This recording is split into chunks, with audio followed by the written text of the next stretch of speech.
You're welcome to the Economy and Politics Conversation. I'm Ottoabasi Abasiekong. This edition will examine leveraging new technologies to deepen digital payments in Africa. On the sidelines of the just concluded 2024 edition of the Nigeria Fintech Week, I engaged Mr. Akeem Lawal, Managing Director, Payments, Processing and Switching for Interswitch, to share insights on this discourse and its relevance to current global and national economic realities. Here are excerpts from his presentation on the future of digital payments in Africa at the Fintech Week. The question for us today is, how can we unlock the power of commerce as a way of achieving global African growth? Because we believe that kind of growth will be inclusive. Some statistics. It's a year old now. This was 2022. Showing some of the volumes of transactions or trade flows on the African continent, from cross-border B2C payments to cross-border B2B payments. We did an analysis to understand why it is that countries on the continent are struggling to do trade. We looked at specific countries, right? And what the data is showing us is that countries that are closer together, Nigeria, Cameroon, for example, are doing a lot more trade than countries that are further apart, right? If you analyze that across, you will realize that there are a number of reasons why. Based on this, we got a consultant to come and work with us to think through what kind of growth are we likely to see on the continent over the next 5 years, from 2022 to 2027. And you'll see growth rates around 20%, 14%, 18%. But this is only if we continue to operate the way we do. I believe that as a continent, we can achieve far higher growth rates than this if we were to solve the challenges that are hindering commerce on the African continent. If we can create commerce on the African continent that is borderless, that is seamless, that is stressless, I believe that as a continent, we can accelerate inclusive growth. We can achieve economic empowerment, we can achieve financial inclusion, and we can transform the fortunes of Africa. It sounds easy, so why are we not doing it? And we've listed all the problems. Many of them you know, right? The foreign countries will describe our currencies on the continent as exotic. They are non-tradable. They are illiquid, right? So that, therefore, in order for us to trade, we need to go to foreign currencies, the US dollar or euro, right? We don't have payment systems on the continent, right, that are Pan-African in nature.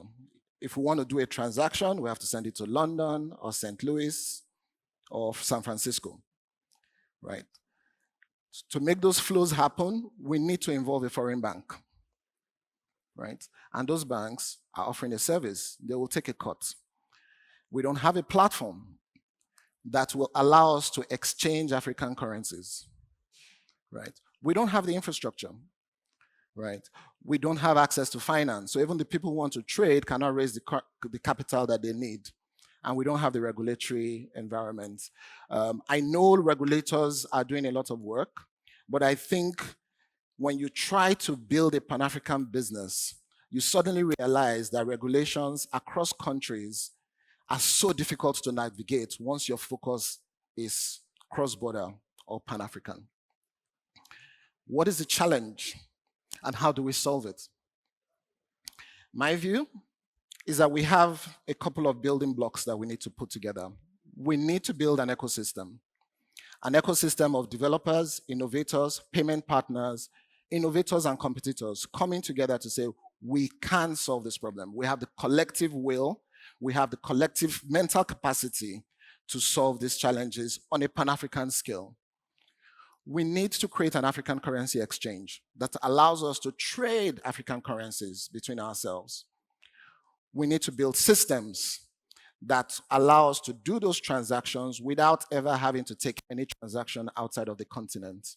And we need to invest in the technologies to make that happen. I don't know a lot of things. I don't know how to do finance. I don't know banking.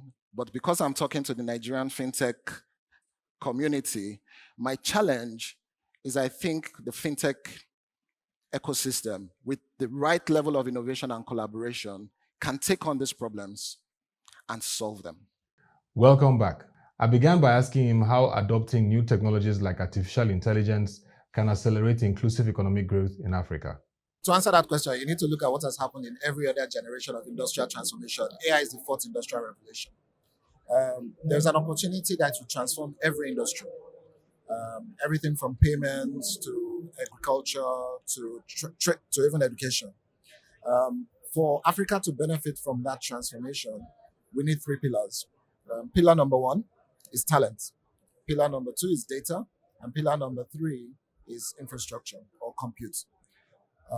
The opportunities that arise from that are from those who are going to provide the infrastructure, people who are going to train and develop the talent, and the people who provide the data. And then you can then build on the innovation and the creative capacity of Africans to solve the problems that have been plaguing us for years and years and years. Everything from how do we take education to the grassroots, everything from how do we automate the development of software to create new products and services, anything from how do we solve the problem of risk even in the markets that we operate in today. Regarding the issues around regulation and governance framework, I was curious to know how Nigeria and Africa can adapt and learn from the regulatory steps set by the United States of America and Europe regarding adopting artificial intelligence. For me, one of the biggest challenges that the regulation of Africa faces is that we have 54 countries with 54 different regulations. I think one of the reasons why we're not growing as fast as India, even though India has about the same population as Africa, is that the regulatory environment is fragmented. What we need to do as a continent is for the regulators to come together and says, there is a transformational technology that is happening. There is a change that is happening. It poses a significant risk to the future of the continent if we do not harmonize regulation to allow Africa to respond and thrive in what is coming. Skills development is critical for global competitiveness in the age of artificial intelligence and other new technologies. Is Africa prepared for this phase? We have a lot of talent on the continent. We need to continue to develop that talent. One of the crazy ideas that I've been thinking about is how do we use artificial intelligence to solve the talent problem, right? How can we make it cheaper for the average Nigerian, intelligent entrepreneurial, to learn AI at the same level as those who are learning it in the international thousands of dollars schools. And I think it will be interesting if we can find creative ways to use AI to actually train the population so that the talent that we have can be relevant in this future that we're going into. Mr. Akeem Lawal discussed the future of digital payments and how the fintech industry can enhance commerce and trade across Africa. There are really two scenarios. There's a scenario where Africa, Nigeria becomes a user or a consumer. And there's a scenario where we become key players in the creation of the future of AI solutions and the transformation that is coming. I think the first one will happen naturally because we'll look for AI solutions and tools to use. But ultimately, we will end up being dependent on those solutions and have to import them because we don't create them here. There is a need for us as a continent and as a country to invest in the second scenario, where we're involved in the development of AI technologies going into the future. My view is this. Civilizations have grown in the past based on commerce and trade. Some of the largest sustainable growths in history have come on the back of commerce and trade.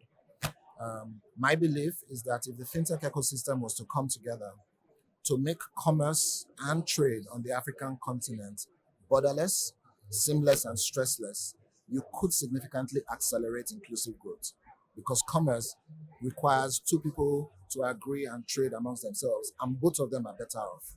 And that is how you create inclusive growth. That was a very interesting conversation. To our viewers, if you want to get further insights on this conversation, visit the ProShare website displayed on the screen and follow our social media platforms to engage further on this program. Until you come your way again, enrich yourself with knowledge of socioeconomic developments around you. It is wise. I'm Ottoabasi Abasiekong. Thank you for watching, and bye for now.